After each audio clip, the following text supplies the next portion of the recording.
Il-kelliem ewlieni tal-Oppożizzjoni għall-Intern Joe Gillion qabad fuq sieq waħda meta fil-Parlament prova jħammar wiċċ il-Korp tal-Pulizija u l-Ministeru għall-Intern dwar il-ħidma sfiqa wara l-istrateġija ta' trasformazzjoni tal-Pulizija.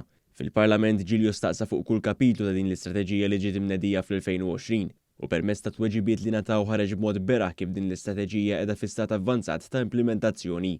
Fit-tweġibiet ġie spjegat li llum il-ġurnata jeżistu diversi faċilitajiet pubbliċi sabiex wieħed ikun jista' jagħmel kuntatt mal-Pulizija u għaddejjin ukoll numru ta' laqgħat ta' konsultazzjoni rigward il-Pulizija tal-Komunità.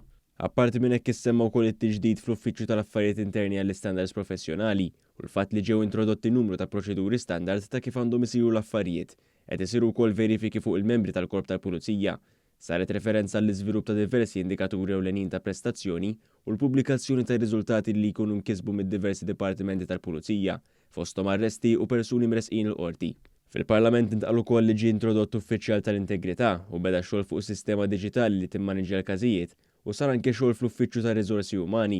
Dawn ir-riżultati u ħafna aktar ħidma jiġdu biċ-ċar il-progress li sar fit-trasformazzjoni tal-korp. Minkejja dan id-Deputat Nazzjonalista Joe Gillion saħansitra kompla jattakka l-Pulizija u għad-diskussjoni dwar l-estimi tal-Ministeru għall-Intern u hawn huwa għamel referenza għall-Pulizija tal-Komunità li skontu qegħdin hemm biex jieħdu ritratti u ġew misruqa mill-ases.